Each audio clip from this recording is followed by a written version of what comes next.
Stubborn as a Mule and Other Silly Similes by Nancy Lowen, illustrated by Adam Watkins. What is a simile? A simile is a figure of speech that compares two things. These things are different in most ways, but they're alike in at least one way. A simile shows us what the two things have in common. Similes usually use the connecting words like or as.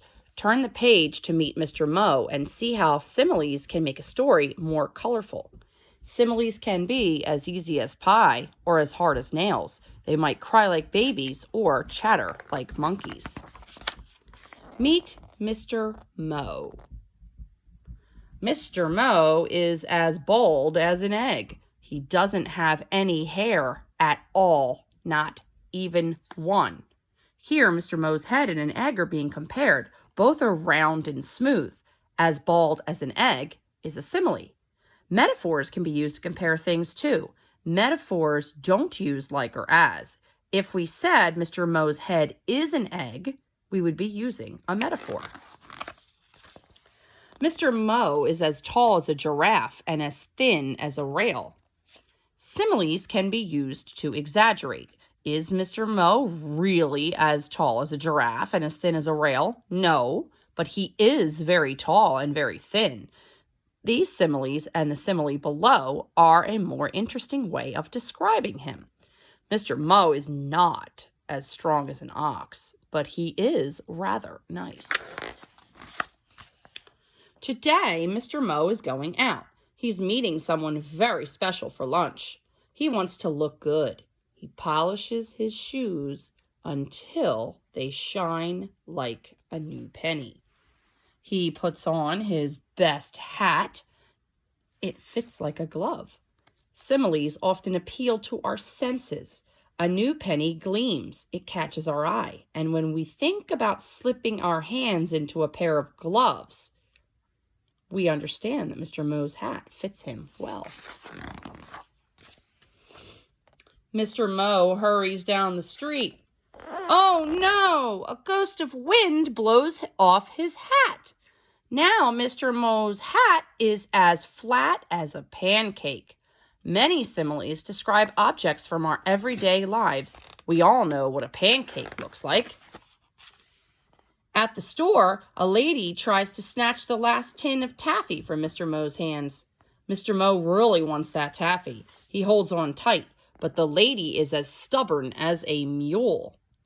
Similes can be used to describe a person's actions and feelings. This simile isn't saying the lady looks like a mule. It's saying she's behaving like a mule. She wants to do things her way. Mr. Mo leaves empty-handed. Mr. Mo decides to buy flowers instead. He taps his foot. The line moves at a snail's pace. Sometimes similes don't use connecting words, but they still compare two things. Here, the phrase "at a snail's pace" means that the line is moving slowly. You could also say that the line is moving like a snail or as slow as a snail. Outside the flower shop, Mr. Mo bumps into Mr. Leo. "Excuse me," Mr. Leo says in a voice as loud as thunder. Wait, that was thunder. Here's another example of a simile that appeals to our senses. This time, the sense is hearing. Thunder gets our attention. In this case, though, Mr. Mo actually did hear thunder. Mr. Leo's voice was probably quite normal. A few raindrops fall, and a few more, and now Mr. Mo is standing in a downpour. He's as wet as a fish, and if he doesn't hurry, he'll be late. Similes often include descriptive words that make the comparison more clear. Wet is a descriptive word. If we just said Mr. Mo was like a fish, we wouldn't know how he's like a fish. Is he scaly, smelly? The word wet lets us know that Mr. Mo is as wet as if he were living in water, the way a fish does. The cafe is crowded. Mr. Mo wishes he had eyes like a hawk. Where is his special someone?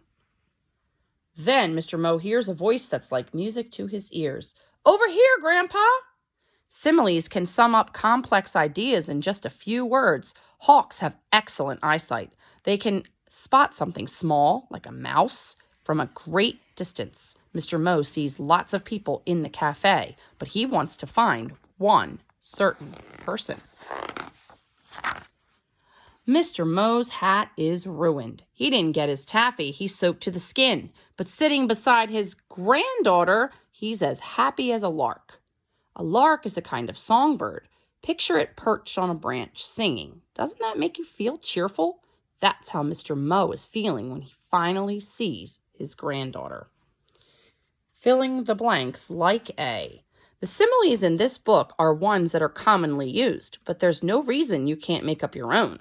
Look at these well-known similes. As quiet as a mouse, runs like a deer, as sweet as honey, sings like a bird. Now take off the last word and brainstorm for words to replace it. You can add more than one word if you want. For example, as quiet as a mouse could become as quiet as a sleeping kitten. Next, try taking off the first word, not including as. You could say as tiny as a mouse or as sneaky as a mouse. For example, are you up for a challenge? Try this one. As nervous as a long-tailed cat in a room full of rocking chairs. As blank as a blank in a blank of blank. And that, my friends, is the end of our story.